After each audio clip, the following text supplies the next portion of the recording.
Okay, so it's time to talk about arrays. So what an array is, it's a collection of elements. So here I have taken a picture from Google just to explain it to you before we get to work inside of the engine.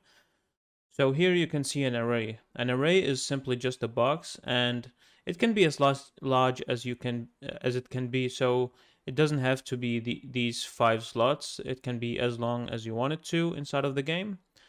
And it's a box and is divided into small sections. So you can see here at slot 0, you have some information. At slot 1, you have some information, and so on. So in an array, you can store multiple information.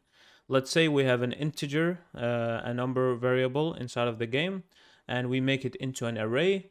This means that we can store multiple numbers inside of here. So at slot 0, we can have a number, for example, 5.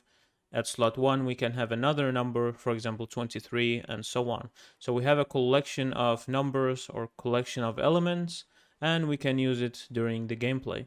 Now, another example to make it easier is if you imagine this is an inventory inside of an FPS game, for example, Counter-Strike, and at slot 0 you have your knife, at slot 1 you have your pistol, at slot 2 you have your AK-47, at slot 3 you have your grenade, and so on.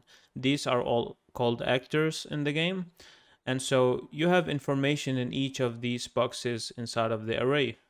So during the gameplay, you can choose to call some information specifically. So for example, I want to use the information which is stored at slot 2. So this is what an array is. It's simply a collection of elements that we can use during gameplay. So let's jump into the engine and maybe it will become more clear for you if it still sounds confusing.